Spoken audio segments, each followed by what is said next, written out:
Қазақтың Кенесары сұлтаны мен Кавказдың имам Шәмілі дәл бір мезгілде отарлаушыларға қарсы көтерілді.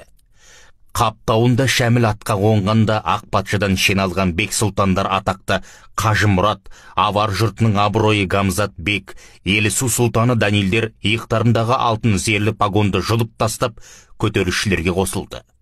Барлығы дерлік Шәміл айтқан опасыздар жердің астында жатсын деген жалғыз ауыз сөздің ығына жығылды.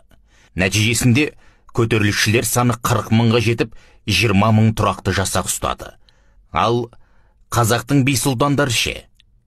Кенесарыны қолдап азаттық үшін күреске шығудың орнына патшаның солдаттарымен бірігіп, оған қарсы тұрды.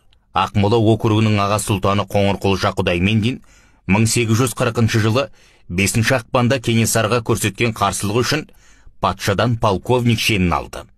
Арқа өңіріне атақты билердің бірі Кішкентайдың Аққошқары Кене ханды қолдаған қазақ ауылдарын шапқаны үшін Батыс Сібір генерал-губернаторынан алтын шапан сыйлығын алды. 1843 жылдың тамызында сұлтандар Жантөреұлы мен Айшуақұлы көтерілісшілерге қарсы жасақ жабдықтады. Бірақ имам Шәміл де, Кенесары да жеңіске жеткен жоқ. Тек қана азаттық үшін күрескен ұлы тұлғалар ретінде екеуі де тарихта қалды. Хан Кене 1847 жылы 45 жасында қырғыздардың қолынан мерт болды.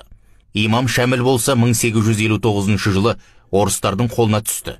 Оны өлтіруге отаршылар қорықты. Шәміл өлсе қаһарлы таулықтардың тағы бір сойқанды бастарын білді.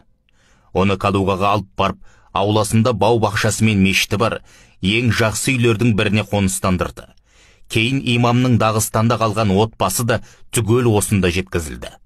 Ақ патша Шәміл үшін жыл сайын қазынадан 20 мың рубль бөлгізіп, имамның өзіне 15 мың рубльдей пенсия тағайындады. 1868 жылы Меккеге барып, аман-есен қажылық парызын өтеді.